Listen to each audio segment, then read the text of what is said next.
They told me I ruined Thanksgiving when I brought a dish that wasn't on their family-approved list. You always have to be different, don't you? My mother hissed, as if cardamom and ginger had committed a crime. My sister rolled her eyes and scraped my food straight into the trash, without even tasting it.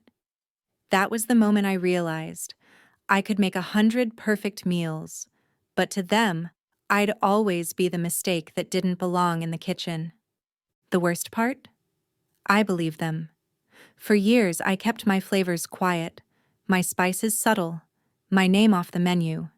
They said I failed, and I let that failure define the silence in every dish I never served.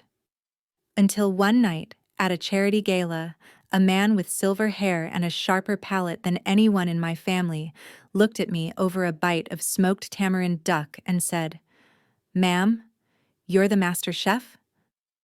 And in that moment, when someone finally saw me for what I was, not what I lacked, my story began again. But what he didn't know was who tried to erase that title from me in the first place. I'm Camille Prescott. I didn't grow up in a home that celebrated my talent. I grew up dodging insults hidden in compliments and helpful suggestions that burned worse than any flame. I'm here to tell you how I fought to earn back something they said I never deserved. Before I share my story, I want to know you are here with me. Just say "listening" in the comments, or let me know where you are. I love hearing how far my story can reach. Sometimes, even the smallest connection can make a story feel heard. And if my story moves you even a little, please subscribe to this channel. It helps more than you know. Thank you. And now, here's my story. I hadn't set foot in Asheville in 9 years, but the place hadn't changed. The same winding roads, the scent of pine and rain, the air that always felt too clean, like it was daring me to feel at home. My parents' estate looked like something out of a magazine spread. White-trimmed perfection, hydrangeas blooming too neatly along the walkway. It made me itch. Inside, everything was too bright, too polite. The party was in full swing for my parents' 50th wedding anniversary. Gold balloons, string quartet, champagne flutes clinking like porcelain lies. I was greeted with tight smiles, arms that barely touched my shoulders, and a flurry of, "Oh, Camille, you look so well," before people drifted away like I'd never been there at all. To them, I was still the family failure, the woman who threw away a finance career for cooking, who turned her back on spreadsheets and stock options to chase something as unserious as flavor.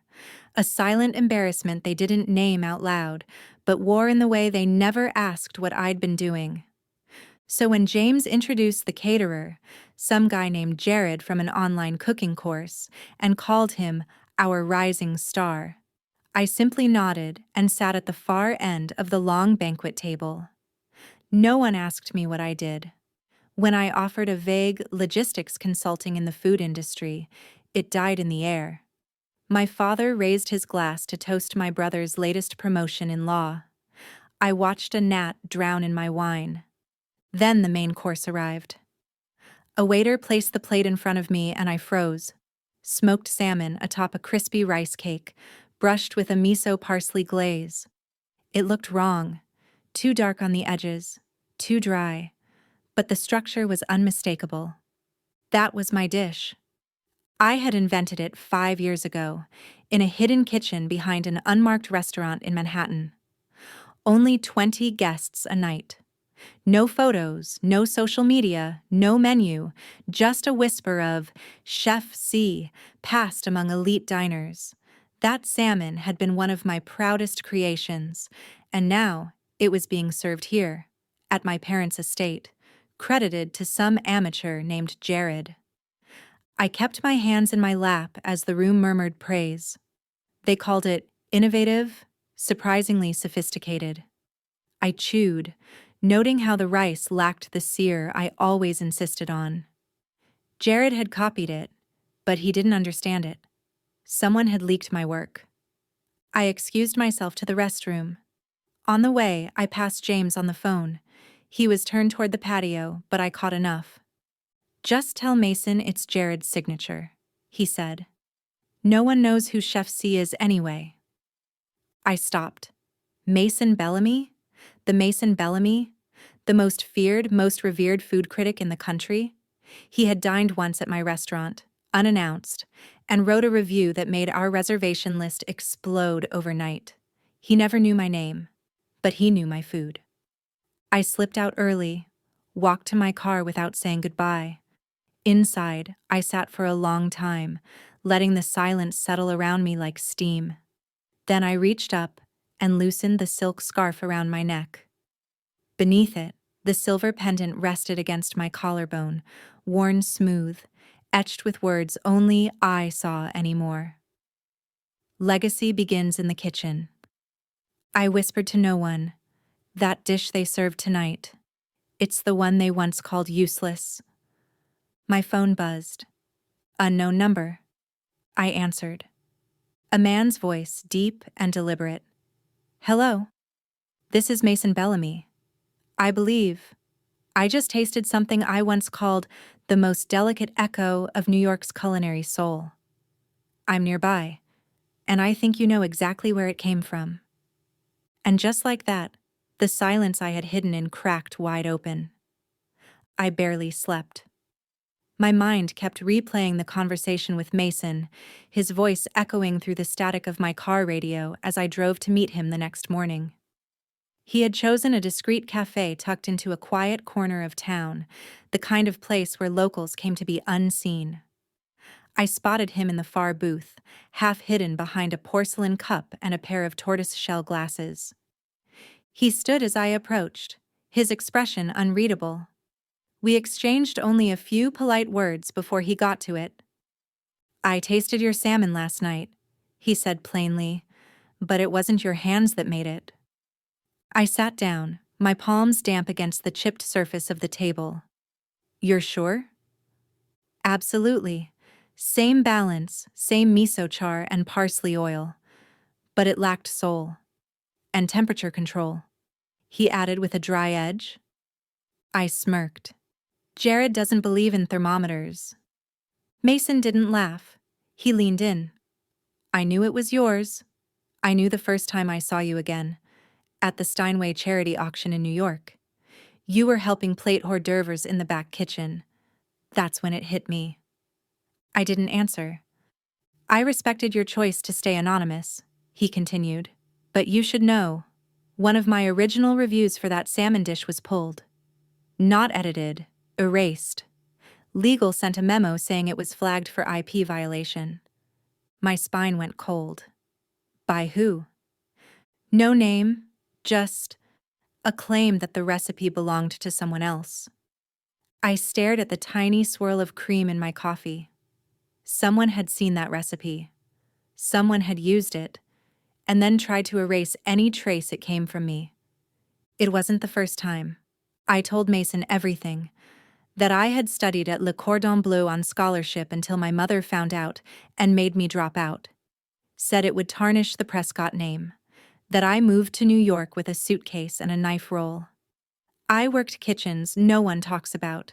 Prep at 4 a.m., rat-infested alleys, yelling chefs, burned hands, and eventually, I created Chef C, an anonymous supper club where taste spoke louder than reputation.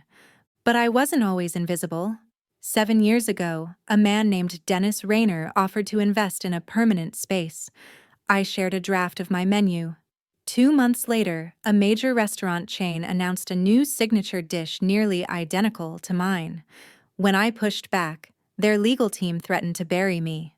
And because I'd signed a confidentiality agreement early on, I couldn't speak without destroying everything I'd built. So I let them take it. I disappeared. I finished my story in a voice that barely made it across the table. Mason watched me, then said, "You know, they buried the name, but not the legacy." When I got home that evening, the garden lights were on. I slowed my steps the moment I saw a familiar figure standing beside my father. Elliot. I hadn't seen him in years, but his smile hadn't changed. It was still all confidence and polished teeth. My father clapped him on the shoulder like a son. "Camille," Dad beamed. "Did you know Elliot's now legal counsel for the Harbor Hound Group? They're expanding. Might even go national." Harbor Hound, Jared's employer. My stomach turned. Inside, I found Elliot in the kitchen, sipping the wine I had once taught him to pair with oysters. He smirked. "Still cooking in secret?" "What are you doing here?" I asked flatly. He tilted his head. "Helping good people do big things. You should be proud. Your salmon's become a staple on the new menu." I didn't blink. "Did you file that complaint against Mason's article?" He raised a brow. "Come on, you think I have time to chase food blogs?" "It wasn't a blog." He gave a shrug, then leaned in close. "You left it all behind to be a nameless chef. Now you're mad someone put your food on the map?" "I left you," I said, my voice quiet, sharp.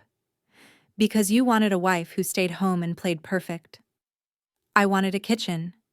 You wanted a legacy in courtrooms. I wanted mine on a plate." His smile faded, just a little, and I knew then, he didn't just leak the recipe. He buried the name. On purpose. Because the only thing worse than losing a woman like me was watching me succeed without him. I hadn't stepped into my childhood bedroom since I left for culinary school, and it still smelled faintly of lavender and old ambition.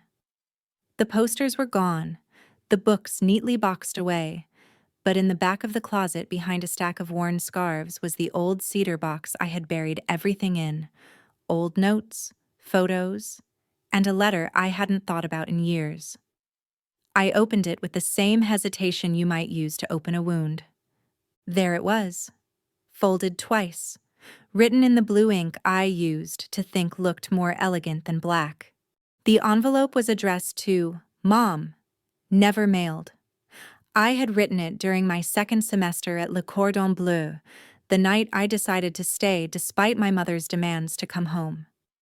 I had poured my confusion, pain, and stubborn hope into that letter, telling her how food had become the only language that made sense to me. I told her I needed to stay, even if it meant disappointing her. But somehow, the letter had ended up here. Not lost in the mail, not forgotten, simply returned. That evening, I found her in the kitchen peeling carrots like the world hadn't shifted under our feet. The silence between us hummed with decades of words unsaid. I placed the letter on the counter between us. "Did you ever read this?" I asked quietly. She paused mid-peel. Her eyes flicked to the envelope, then back to the carrots. "I did," she said. "Back then. I found it tucked into your old coat pocket after you left." I waited. "I didn't know what to say," she added, softer now. "So I didn't say anything." That silence was louder than any rejection.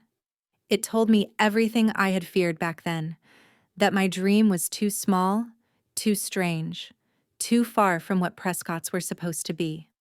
That my mother, who once braided my hair and told me I could do anything, couldn't stand the version of me I had chosen to become. But something in her face cracked open. "When I was 16, she said, I wanted to be a baker.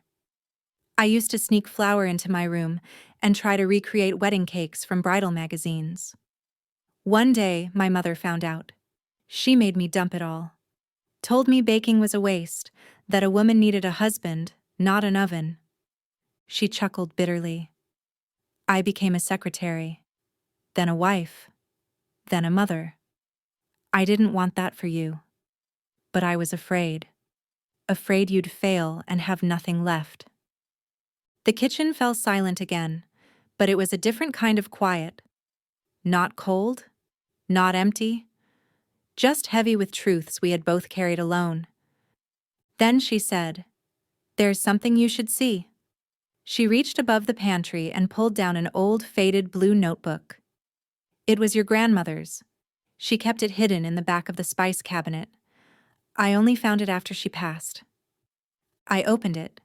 Inside were stained pages filled with old recipes, notes scribbled in tiny cursive and, tucked inside the front cover, a hand-drawn map. A red X marked a place in rural Louisiana. I blinked. She lived there for a few years, Mom said, before she came back to marry your grandfather. We were never supposed to talk about it. It's like those years never happened. Your great-aunt once told me they scrubbed her out of the family Bible. I traced the faded ink with my finger. A name had been scratched out, a history erased. If you ever want to know who you are, the first page read, follow the crumbs I left behind. That night, I sat on my bed with the blue notebook in my lap, the pendant around my neck, and the taste of a life I had never been told about lingering in my mouth. For the first time, I wasn't thinking about Mason or Elliot or even Chef C. I was thinking about the women who came before me, their recipes, their silence, their erased names. Maybe this wasn't about reclaiming fame. Maybe it was about reclaiming lineage. Maybe to really understand who I was, I had to start with the one story no one in my family wanted to tell. Bayou Lier wasn't a place you stumbled upon. It was a place you had to be led to. One crooked road off the interstate, then a 20-minute drive past moss-covered trees, rusting fences, and forgotten porches. It looked like the kind of town where time had stopped negotiating with progress. I didn't know what I expected when I followed the map from my grandmother's notebook, but it wasn't this. A strip of weathered buildings, 2 gas pumps, and a bakery with a peeling sign that read, Voss and Vine. The bell above the bakery door chimed when I stepped inside, cutting through the heavy silence of sugar and memory. It smelled like browned butter and nostalgia. At first glance, the place looked closed. Then I heard a woman's voice behind me, sharp, sure, and unmistakably amused. You've got her walk. I turned.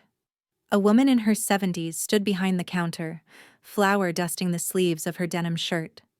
Her gray hair was twisted into a loose knot, and her eyes missed nothing.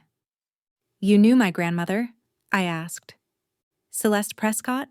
She said. Knew her? Honey, I baked with her, cried with her, hid her. Her name was Lila Voss.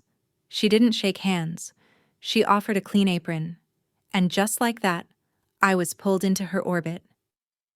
We sat at the back of the bakery over chicory coffee and stale almond cookies. Lila told me that Celeste had been sent here in 1958 when her family discovered she was pregnant. Too much scandal for the Prescotts, she said with a crooked smile. So they shipped her down here like luggage. My grandmother had lived above the bakery for almost a year. She had dreams of opening her own place, one with her name on the window, not hidden in someone else's recipes.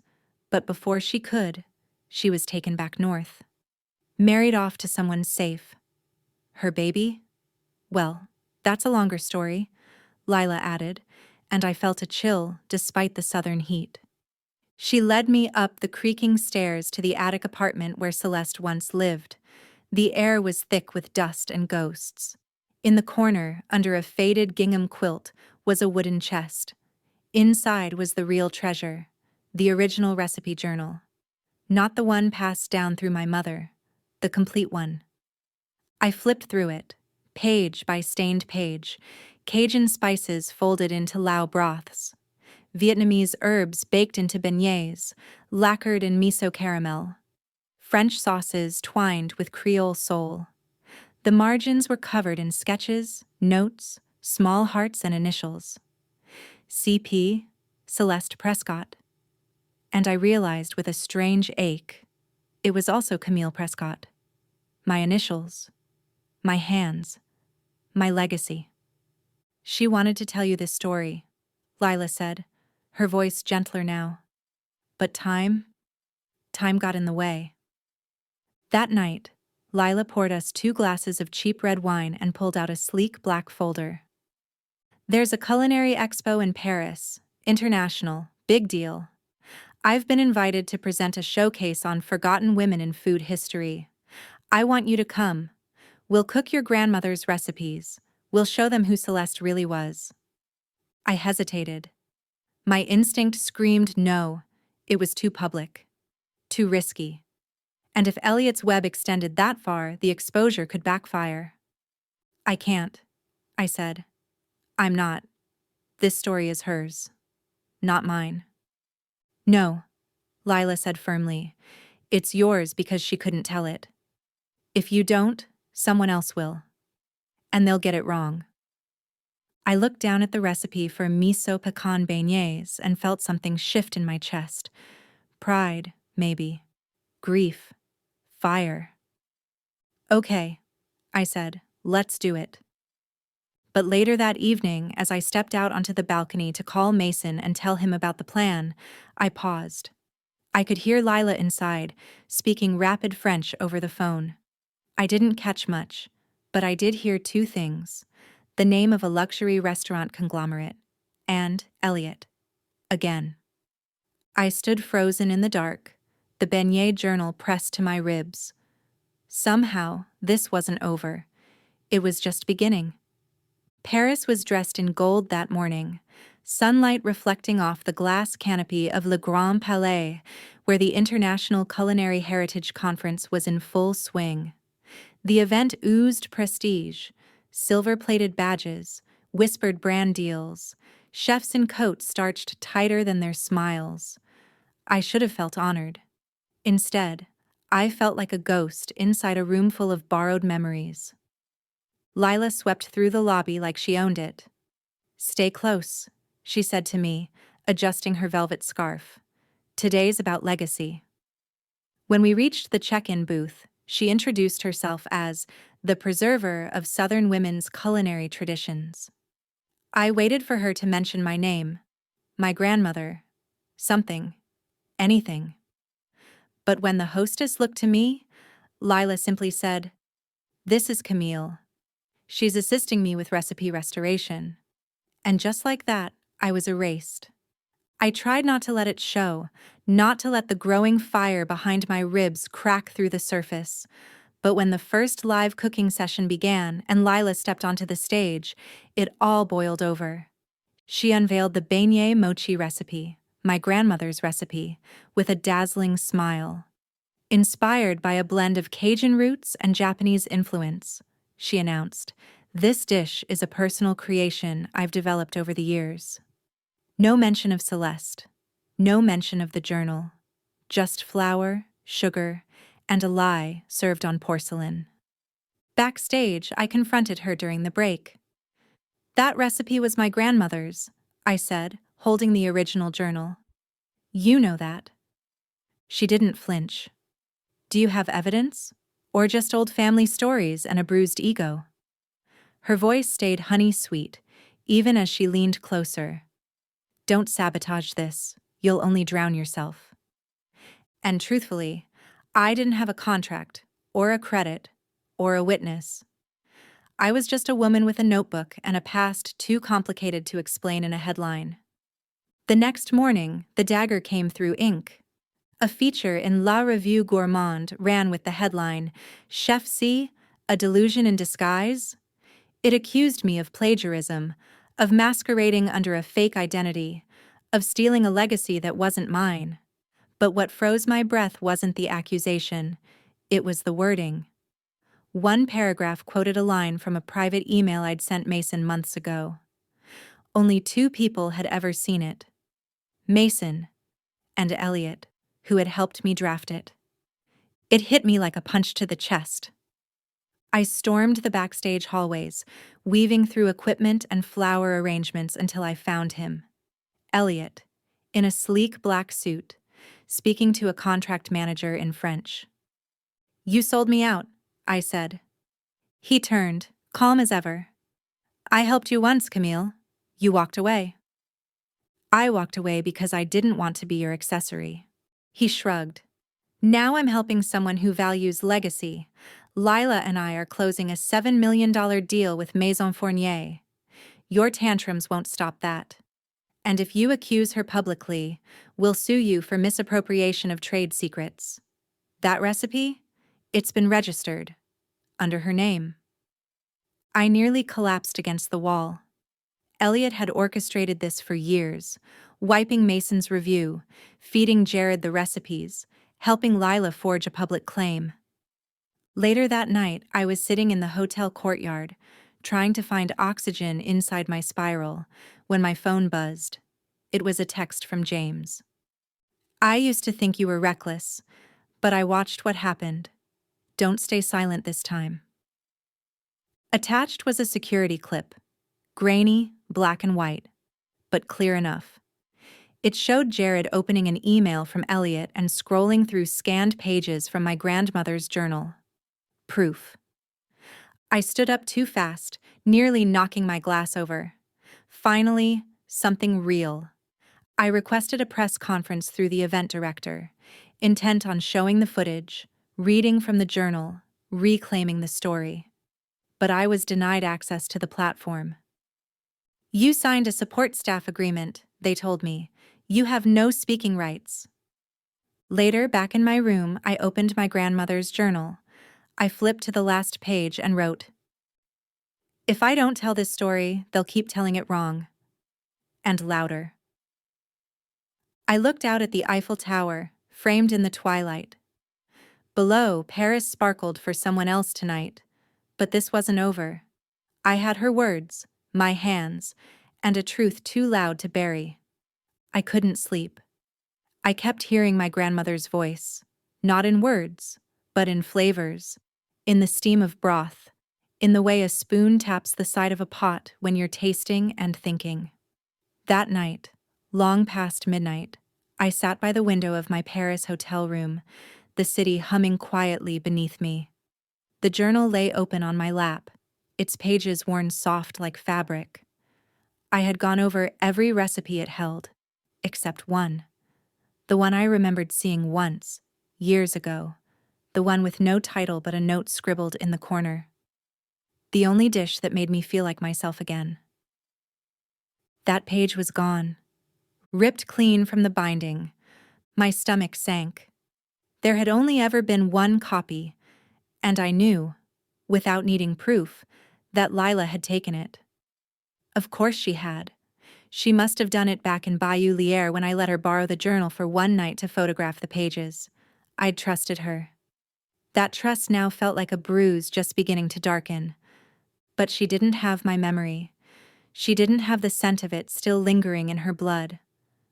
I remembered flashes. Chicken, smoked slowly over pecan wood. A broth brewed with coriander root, lemongrass, and galangal. Jasmine rice toasted and tossed with lime leaves until it smelled like summer fields after rain.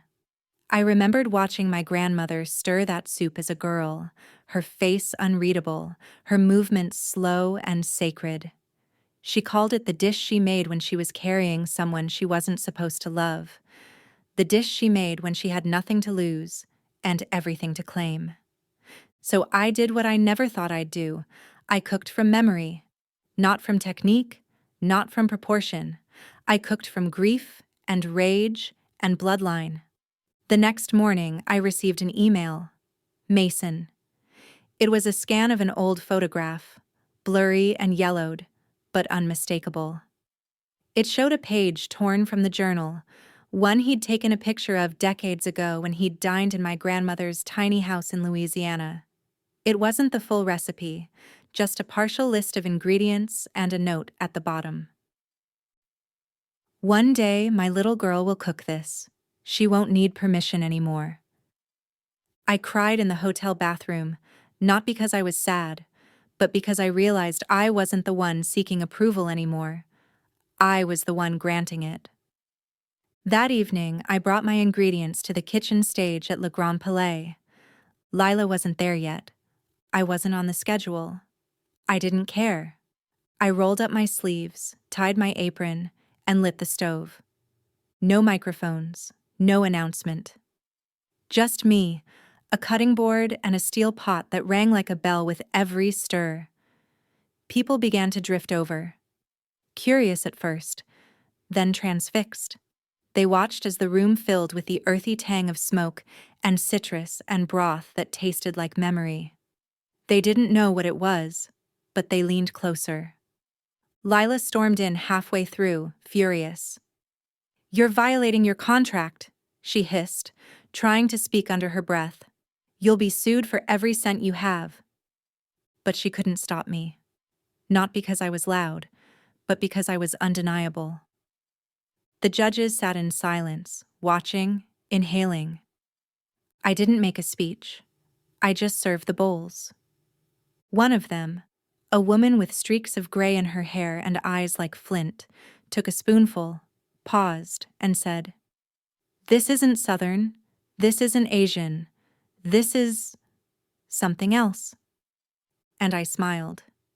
It's what happens when you don't erase the women who cooked before you. No one clapped. They didn't need to. Later that night, someone posted a clip on social media, a grainy video taken by a student attendee who'd been helping pass plates. It showed me at the stove, hair damp from sweat, stirring with calm, controlled movements. The caption read, "She's not performing, she's reclaiming." By morning, it had gone viral. I didn't check the comments. I didn't need applause. What I felt in that kitchen, what I stirred into that pot, wasn't ambition. It was ancestry. It was the taste of a woman who refused to be forgotten. A recipe with no name, because it never belonged to the people who tried to claim it. It belonged to us. I stared at the email for a long time before opening the attachment. No subject line, no sender name, just a single PDF and the word, "You should know." My hand trembled as I clicked it open. It was a scan of an old legal document, yellowed and smudged, but legible. At the top, Affidavit of Surrender of Parental Rights. At the bottom, the signature of Celeste Prescott, my grandmother. And beneath that, the seal of approval, signed by a judge whose name I knew too well. My grandfather.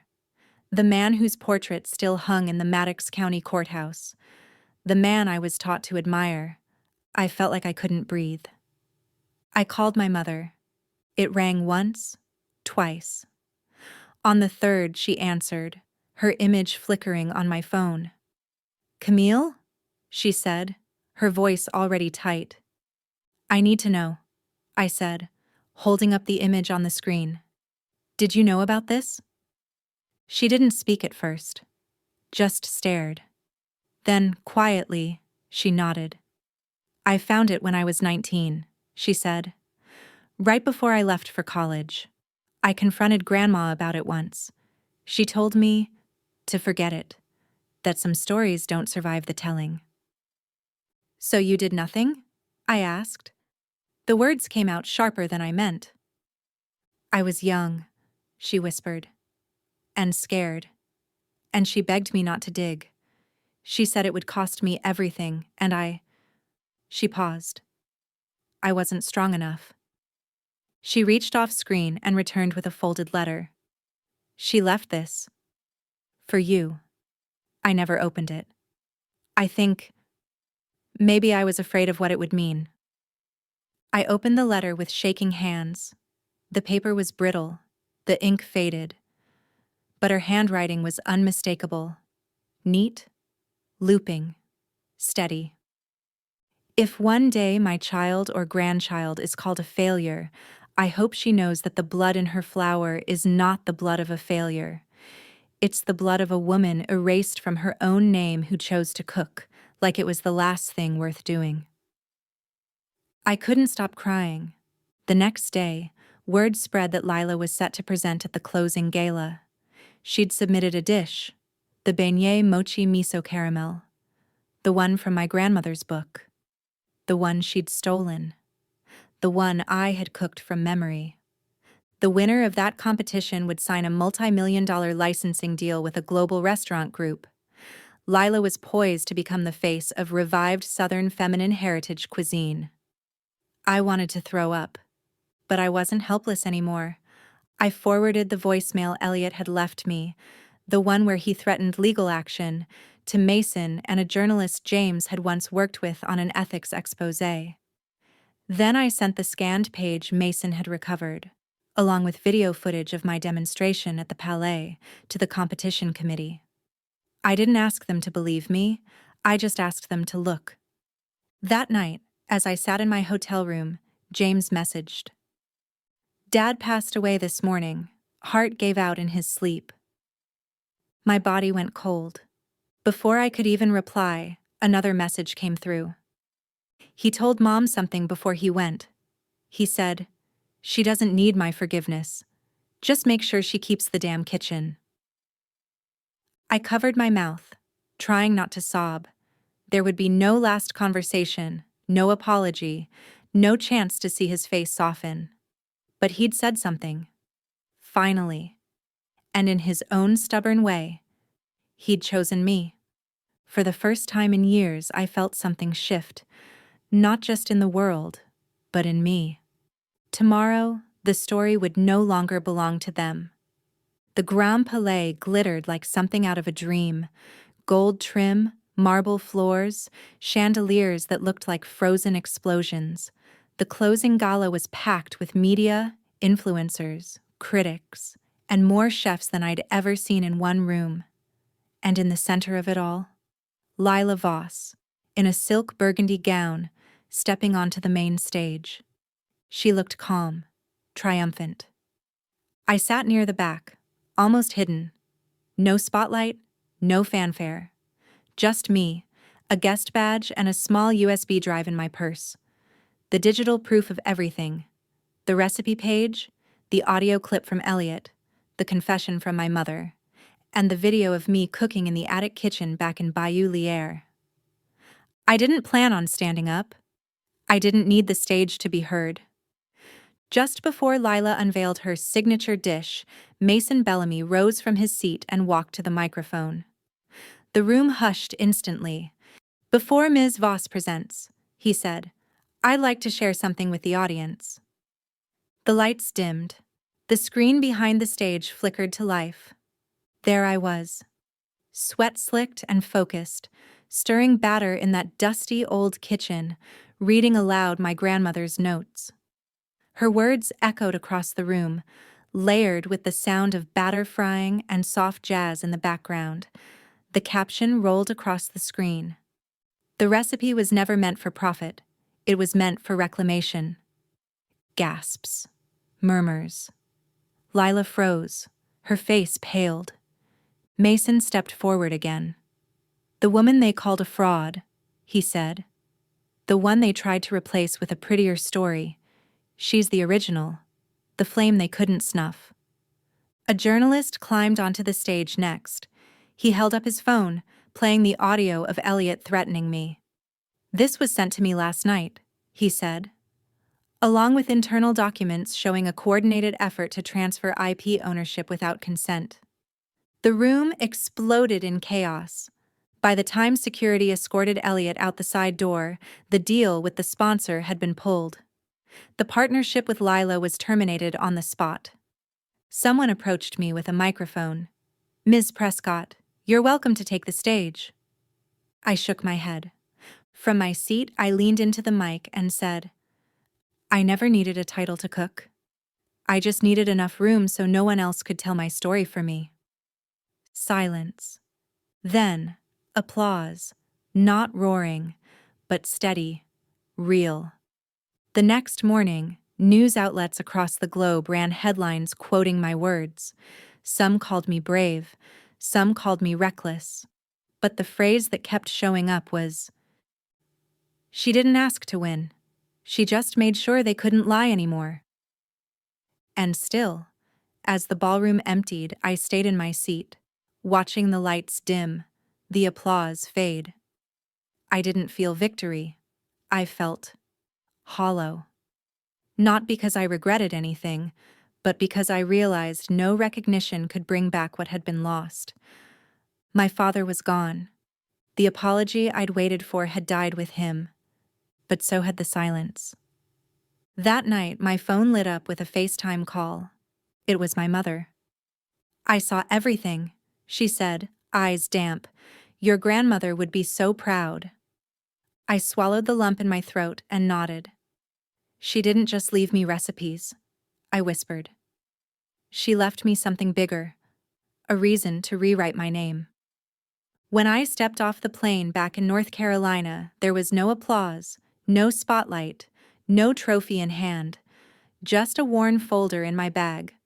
Official copyright documents bearing the name Celeste Prescott. I didn't win Paris. I reclaimed my grandmother. The old house was quiet. Dust clung to every corner like time refusing to let go. I walked straight to the kitchen, the one everyone avoided like a wound we pretended healed. The stove was rusted, cabinets stuck shut. But when I pried open a loose floorboard, I found it. A dented tin box stuffed with receipts, handwritten notes, and a faded photo of my grandmother handing a beignet to a woman in an apron. Proof she'd once fed more than just silence. That night, Eleanor came by. She stood in the doorway, holding her purse like a shield. I promised her I'd never reopen this kitchen, she said. But I was wrong. Dreams don't belong buried. They belong baked. Served warm, shared loud. We didn't hug. We didn't cry. We just tied aprons and remade the beignet mochi. For the first time in our lives, we cooked together. The silence was thick, but not empty. James showed up the next morning with paperwork in hand. I registered the brand, Daughter's Legacy. You're the sole founder. His voice caught. Anyone who uses her recipes from now on has to name her. Then came the letter. Postmarked Louisiana. The sender, Clara Moreau. She claimed to be the first daughter of Celeste Prescott, born before Eleanor, raised elsewhere, erased from every record. My mother's half-sister, my aunt. She wanted to meet. Said she had her own copy of Celeste's recipe journal, pages I'd never seen.